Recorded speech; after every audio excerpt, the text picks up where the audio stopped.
two, one, grab the mic. Jangan lupa like, subscribe, dan juga aktifkan bel notif untuk menerima notifikasi video-video dari Mocha Channel. Oke, kembali lagi saya Morris Langelo dari Mocha Channel. Kali ini saya pengen ikutan nih bikin podcast. Kalau kita lihat banyak ya di YouTube sekarang ini, banyak yang bikin podcast. Sebenarnya apa sih itu podcast itu ya? Kalau kita lihat podcast itu sebenarnya adalah seperti kita menikmati radio ya, dimana aplikasi yang mirip dengan radio. Jadi kalau kita lihat di situ, kita bercerita ya apa saja tentang kejadian-kejadian yang lagi hangat, atau kita berbicara secara lepas, orang konsentrasinya bagaimana kita bercerita ya. Kali ini Mocha Channel juga pengen ikutannya bikin podcast, dan mungkin selanjutnya akan terus dibuat lagi seperti ini tentang berita-berita terhangat, mungkin teknologi atau apa saja perkembangan yang lagi tren sekarang ya. Untuk itu kita coba ke breaking news hari ini ya. Pertama kali karena meskipun sekarang sudah masuk ke new normal ya, new normal di mana kita sudah bisa bekerja, tapi kita ada protokoler kesehatan, di mana breaking news hari ini tambah 1447 lagi hari ini ya.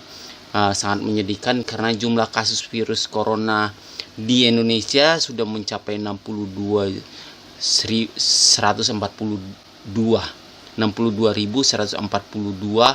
per 4 Juli 2020. Nah, kalau kita lihat hari ini memang berita hari ini memang sangat-sangat disayangkan, sekalipun kita sudah bisa bekerja dengan protokol kesehatan tentunya, tapi kita harus tetap waspada, jaga kesehatan, jaga kebersihan.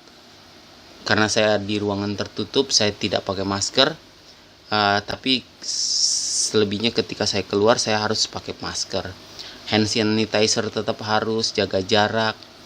Nah, itu tetap harus kita laksanakan, karena memang corona yang kita lihat ini bukannya hilang, bukannya sudah berhenti, tapi tetap ada, tapi hanya kita menyikapinya saja. Nah, kalau kita lihat corona terus kita udah bosen ya. Jadi kita harus cari sesuatu lagi yang lain. Kalau kita lihat banyak loh berita hari ini, berita-berita yang sangat ditunggu, contohnya di Laut Natuna, Cina Selatan, di dekat Natuna sana, perairan Natuna.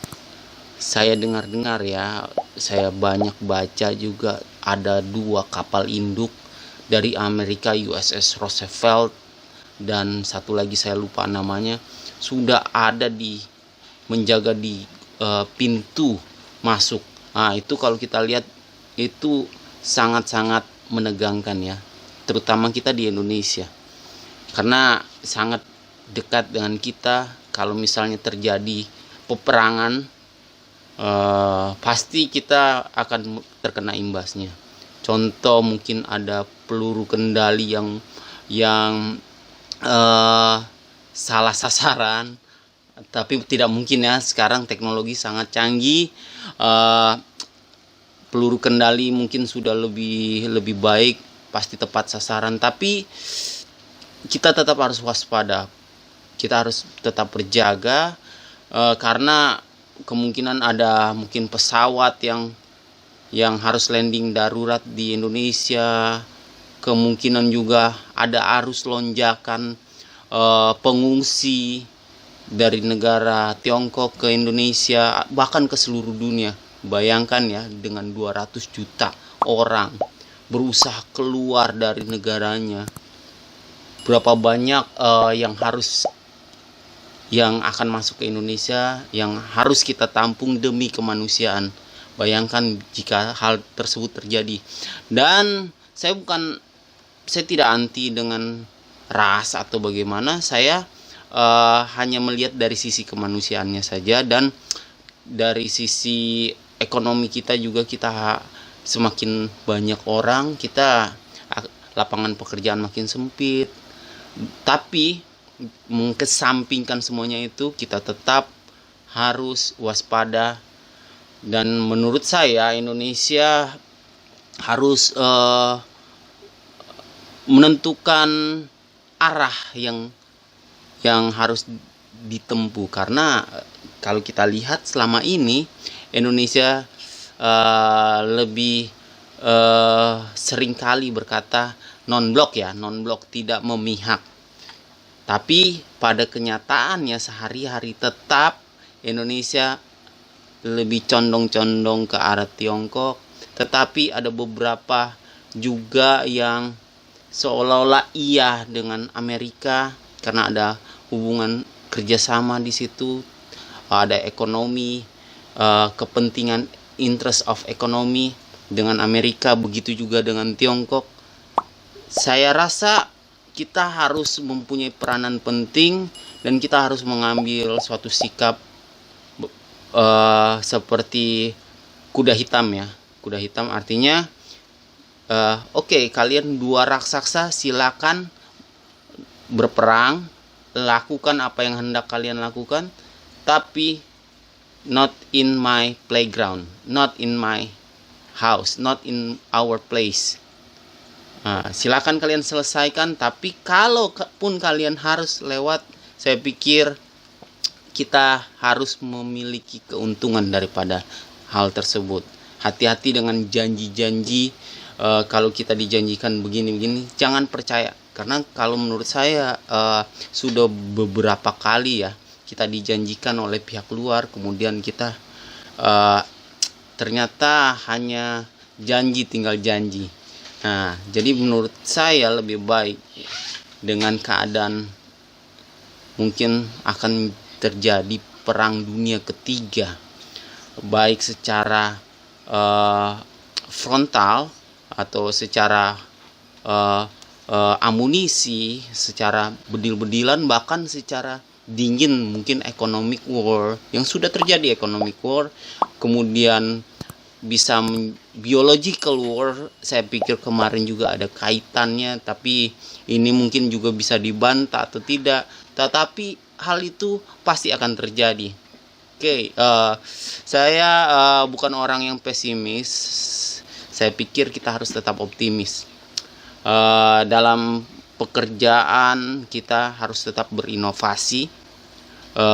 Mungkin dalam kehidupan sehari-hari kita juga harus lebih berinovasi lagi, memanfaat situasi yang ada. Contohnya kalau kita lihat dalam keadaan situasi seperti ini, kita harus berpikir mindset kita bagaimana, apa yang harus kita lakukan. Pray for the best, prepare for the worst, itu menjadi suatu moto buat saya. Saya juga ada channel Indonesian Prepper Channel yang linknya saya akan taruh di deskripsi di bawah.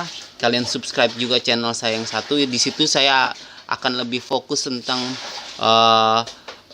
survival, tentang bagaimana kita menyikapi, tentang bagaimana kita mengatasi bencana atau peperangan atau bencana alam dan lain sebagainya, di Mocha Channel yang akan saya taruh linknya di deskripsi ya.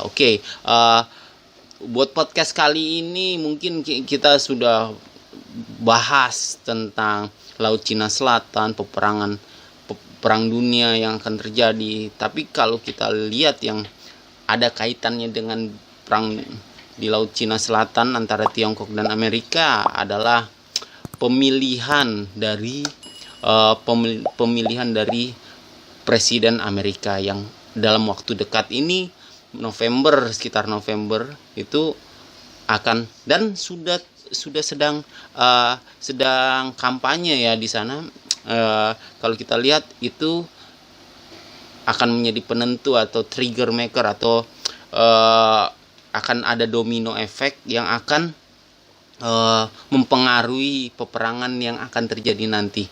Nah, bagaimana kita sebagai Indonesia, kita harus membaca, banyak melihat berita situasi, karena terjadi atau tidak terjadi kita harus waspada, kita harus melihat ekonomi kita bagaimana kita harus menjalankan kehidupan kita sehari-hari, bagaimana kita menyikapi seperti orang bermain catur, kita harus melihat 10 langkah ke depan. Kalau kita lihat film Marvel ya, ada Doctor Strange yang bisa melihat kemungkinan terjadi di dunia yang paralel. Itu juga harus kita taruh di pikiran kita. Saya sering bilang mind up bukan push up ya. Push up buat otot kita. Saya kurang banyak berolahraga sih. Jadi kalau kita lihat ada push up, tapi kalau saya lebih suka mind up, di mana di otak kita kita mensimulasikan kemungkinan terburuk beberapa langkah ke depan yang sedikit banyak ya, seperti di film itu ya, di film Doctor Strange ya. Tapi kalau dia kan lebih terlihat kalau kita hanya di sini saja. Nah, mind up itu sangat mempengaruhi kita dalam kehidupan sehari-hari kita, mental kita, menyikapi cara kita mengatasi suatu masalah. Terkadang kalau mau bilang masalah, kita semua tidak lepas dari masalah ya. Kalau masalah itu pasti silih berganti, pasti ada. Siapa sih yang nggak lepas dari masalah? Ya kalau kita lihat masalah-masalah kehidupan sehari-hari itu sebenarnya berbeda-beda ya, setiap orang. Dalam kehidupan ada yang banyak uang tapi kualitas kehidupannya berkurang, tapi ada yang sedikit keuangan tapi kualitas kehidupannya jauh lebih baik dari yang si banyak. Nah, jadi dalam kehidupan ini kita sebenarnya harus saling mengisi, saling membantu. Saya tuh memulai Muka Channel ini dengan istri saya dengan tujuan untuk bisa sebenarnya tujuan kita tuh untuk bisa mengekspresikan diri. Jangan heran ya, Muka Channel ini all in one roof, beda dengan yang lain. Karena saya sering juga baca di mana-mana, saya sering dengar, saya tonton channel-channel yang banyak mengulas mengenai bagaimana berhasil sebagai seorang YouTuber. Oke. Tapi semuanya hampir banyak yang generik ya.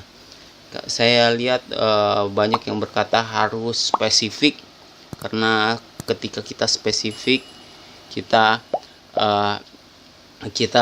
akan lebih dikenal dengan suatu bidang tertentu yang disebut brand ya. Tapi kalau saya mungkin Muka Channel ini kita buat sedikit anti mainstream. Saya sedikit eksperimen mengenai Muka Channel ini. Saya membuka channel all in one roof. Kalau kita lihat, saya cuma mengaturnya di playlist di bawah. Kalau banyak playlist yang saya taruh, saya atur di channel saya. Terkadang istri saya menyanyi, kadang saya buatkan video klipnya dengan anak-anak saya, kegiatan kami sehari-hari, kadang kami jalan-jalan. Tapi beberapa waktu yang lalu ya, sebelum corona ya, kadang kegiatan kami sehari-hari, kadang saya masak, kadang istri saya juga bikin kue dan lain sebagainya, bikin kerajinan tangan dan lain sebagainya. Jadi jangan heran ya kalau Muka Channel agak sedikit anti mainstream dengan banyak YouTuber lainnya. Memang kami berdua bukan artis yang seperti banyak YouTuber yang dengan banyaknya subscriber dan viewer, karena mereka punya nama ya. Dan kalau saya lihat juga mereka terbantu secara SEO, search engine optimization-nya, karena kalau kita lihat berita-berita, blogger banyak mengupload ulang atau menarasumberkan setiap kali video mereka muat. Jadi jangan heran jika orang mempunyai nama tertentu di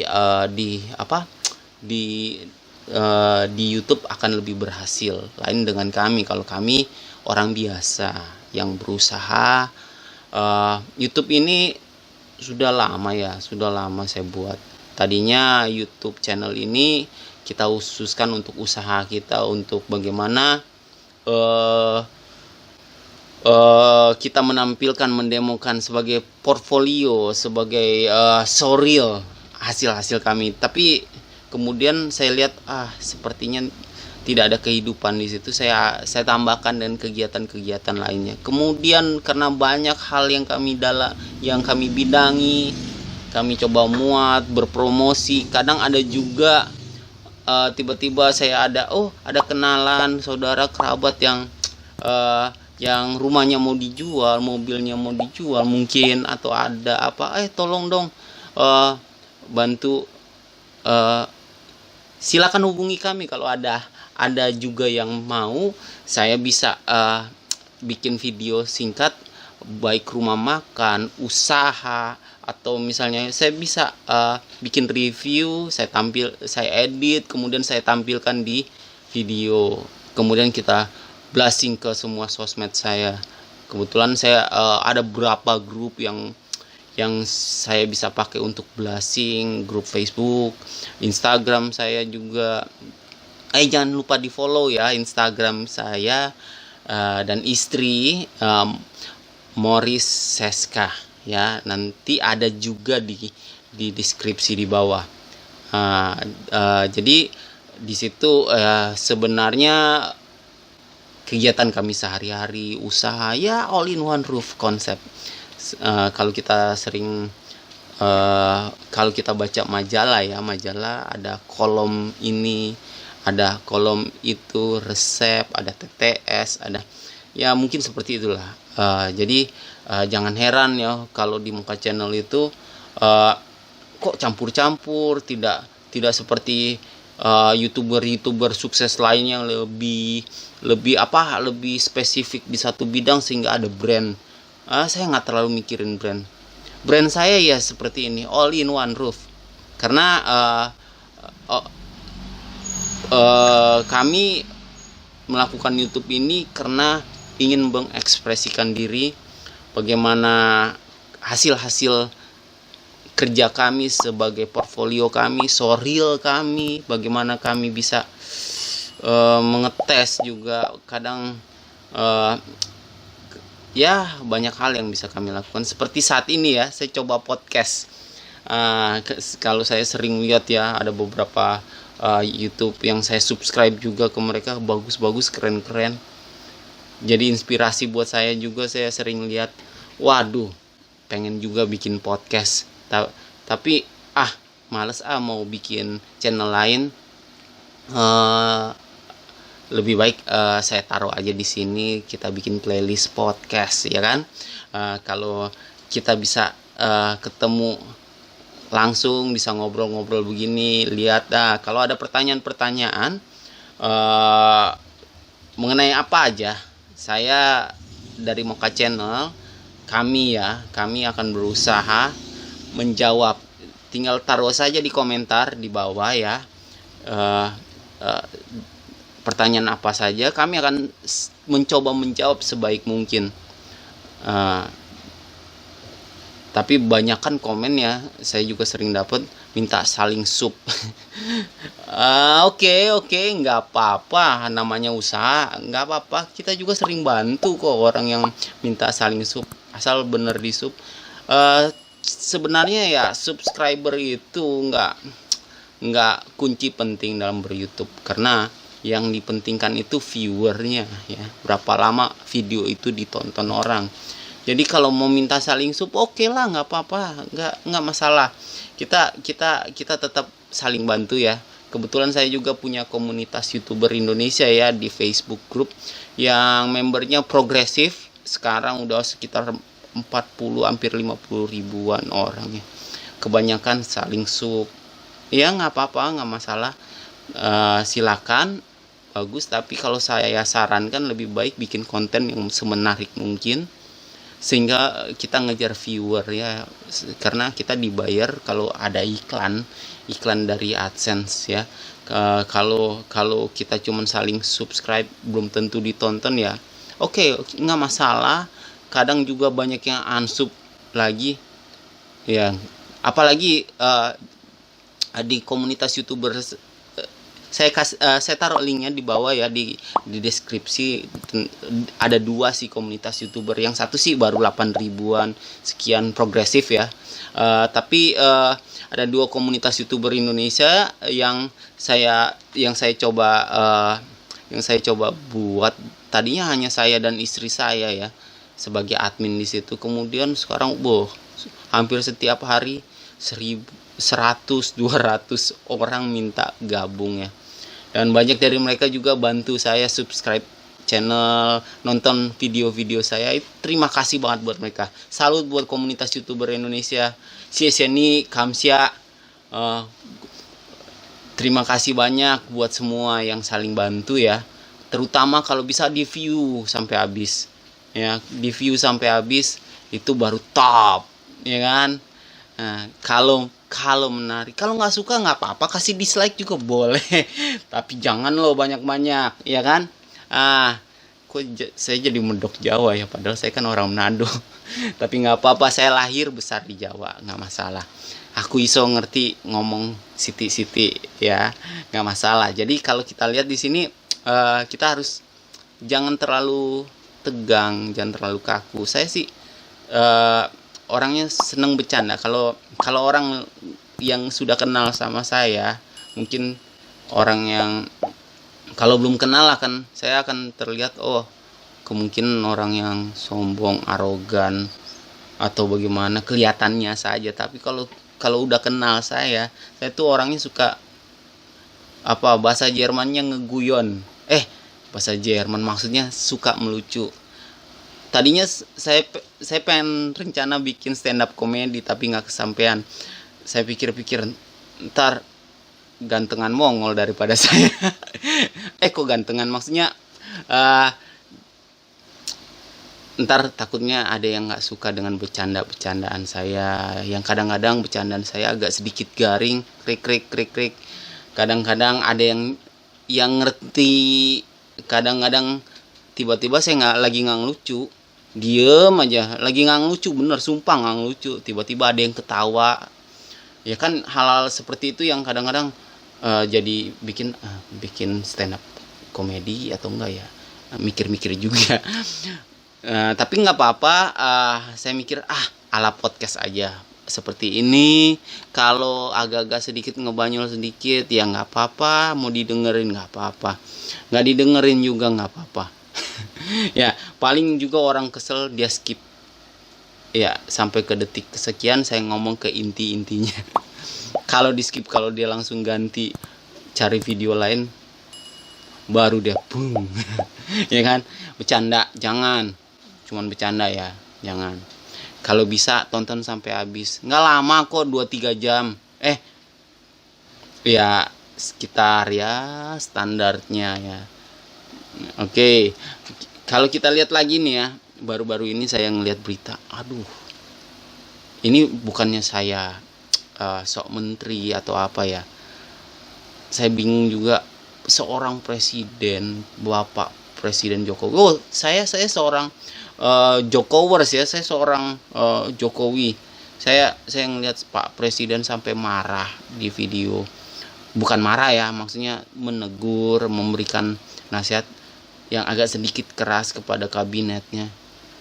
Ayo dong Pak, lakukan yang terbaik, karena negara ini butuh bapak-bapak sekalian, bapak ibu sekalian. Ya, saya terus terang ya, sangat senang dengan generasi milenial yang dipilih Pak Jokowi sebagai menteri. Ada tokoh-tokoh yang saya kagumi. Tapi kemudian, ini pendapat pribadi ya, saya rasa ada beberapa yang, ada satu atau dua yang benar-benar bekerja bahkan melebihi ekspektasi saya, tapi ada yang nggak kelihatan. Saya nggak mau lebih spesifik kemana dan bagaimana ya, nanti ini jadi itu lagi, jadi ranah politik. Saya tidak mau terlibat dengan SARA. Oke, saya nggak terlalu suka dengan politik, karena politik di mana-mana tetap kotor ya. Sedikit banyak pasti ada permainan di dalamnya, tapi tidak apa-apa. Kata semua orang itu ada panggungnya sendiri ya. Kalau seorang pejabat, seorang itu, mereka ada ranahnya sendiri. Kalau saya bukan siapa-siapa, saya hanya suara di jejaring sosial ya, internet, sosial media ya. Kalau didengar syukur, tidak didengar juga nggak apa-apa. Ini yang lagi hangat lagi nih, yang kemarin nih, masalah PPDB nih. Waduh, saya sangat bersedia anak saya tidak bisa lolos di PPDB 2020 karena usianya. Anak saya tuh mau bilang bodoh tidak, mau bilang pinter, super jenius tidak ya. Tapi yang setahu saya, hak dari setiap anak untuk mendapatkan pendidikan itu dijamin oleh undang-undang. Jadi saya sangat menyayangkan. Bahkan saya sudah mengambil keputusan sekarang, saya sama istri, ya kayaknya saya akan skip 1 tahun sampai tahun berikut yang usianya dia sudah mencukupi. Nanti lihat lagi, kalau nggak lolos lagi kebangetan. Karena saya pikir sekolah itu penting. Sekalipun dunia yang kita hadapi sekarang tidak terlalu membutuhkan teori-teori yang kita pelajari di sekolah. Banyak orang-orang hebat yang mau bilang pendidikannya nggak tinggi ya. Saya sendiri contohnya, saya bukan orang hebat, cuman saya pernah berkuliah tapi tidak terus, jadi statusnya masih SMA, lulusan SMA. Jadi kalau itu pun saya tetap berusaha. Saya sempat bekerja di berbagai perusahaan ya, dari restoran, kemudian perusahaan-perusahaan baik kebanyakan di bidang IT, desain grafis ya, desain, pokoknya lebih ke arah multimedia. Saya sempat terakhir juga ngajar komputer di suatu lembaga kursus di Kelapa Gading waktu itu ya. Kemudian pernah mengajar juga makanya saya buat logis privat ya, logis privat. Saya sampai sekarang juga masih menerima privat ya, komputer. Istri saya juga bahasa Inggris, kemudian dia juga ngajar di salah satu lembaga homeschooling yang ada di sekitar Jakarta ya. Kami ya mau bilang tenaga pengajar juga mendidik. Kalau saya lebih spesifik ke komputer, kalau istri saya ke bahasa Inggris karena itu bidangnya. Jadi saya sempat buat aplikasi startup logis privat ya. Saya coba rekrut guru-guru ya untuk saya coba rekrut mereka untuk mengajar seperti ojek online ya. Ketika mereka mendaftar, saya bayar per jam ke mereka, saya dapat fee lebih banyak ke mereka dari ke kita. Kita hanya tapi kedepannya sih rencananya ya, kalau udah berjalan lancar, kalau bisa sih uang kursusnya gratis. Pendidikan untuk seluruh bangsa Indonesia seharusnya gratis, benar-benar gratis. Sumber dananya dari mana ya, kita lihat ada AdSense, ada monetasi, ada apa, itu bisa kita pakai untuk dananya ya. Makanya aplikasi itu mudah-mudahan banyak yang install. Ya, saya taruh linknya lagi ya di bawah, kalau bisa diinstal. Sementara sih kadang saya turun tangan langsung sama istri. Ada beberapa guru juga yang sudah mendaftar ya. Kita lihat nanti situasinya, kita atur dulu. Memang masih manual sih, masih manual. Bahkan ya, saya ada sedang membuat konsep sekolah daring. Bahkan maunya sih sampai kuliah daring ya. Itu lagi saya buat aplikasinya. Memang lagi tunggu investor. Saya kebetulan usaha saya ini nggak didukung oleh kapitalis perbankan ya, karena anggunan. Saya nggak punya, saya cuma punya ide, konsep, dan skill. Kalau you punya uang, dana, yuk kita join, kita bikin kerjasama, surat perjanjian kerjasama, kalau mau kita bikin. Tapi kebanyakan kali ini nanti kita bicarakan itu secara langsung. Nah, tapi kembali lagi ke PPDB nih ya tadi. Kalau kita lihat sangat nggak adil ya buat anak-anak. Karena ada ya, istri saya baca, ada yang katanya sampai dia itu juara sampai berkali-kali dia juara. Ya, kalau kita lihat dia juara kelas, dia berprestasi. Karena umur dia nggak bisa sekolah, sayang.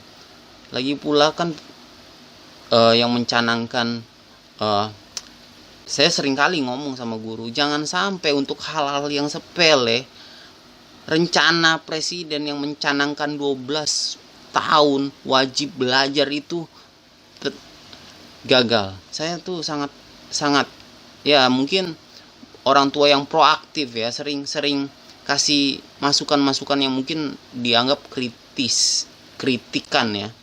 Karena di sosmed saya juga saya sering berkoar-koar mengenai hal ini. Seperti waktu itu saya maunya sih 100% zona. 100% zona. Di sekolah Indonesia itu harus 100% zona. Kenapa harus 100% zona? Karena ketika anak itu bisa bersekolah di yang terdekat, pasti nggak ada hambatan. Dia bisa jalan kaki ke sekolah. Nggak akan terlambat. Ya, kalau terlambat ya itu baru dikenakan sanksi ya buat anak itu. Tapi sudah dekat lingkungan sekolahnya. Ya. Jadi saya pikir setiap kelurahan harus mempunyai sekolah. Ya. Sangat disayangkan. Dan saya sering berpikir, saya sering lihat ya, anak-anak diantar. Saya sering antar anak saya naik motor pagi-pagi bolak-balik.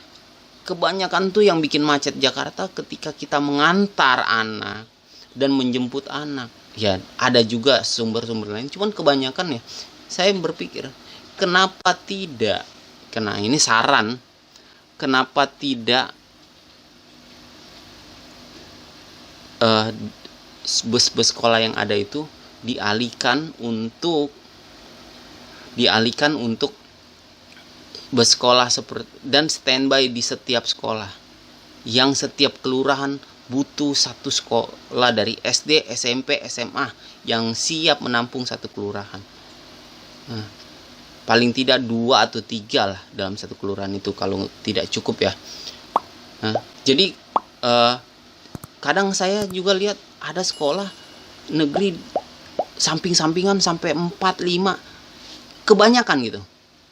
Kenapa tidak dibuat pemerataan? Oke, kadang orang bilang itu nanti, sekarang belum siap. kalau tidak dimulai dari sekarang,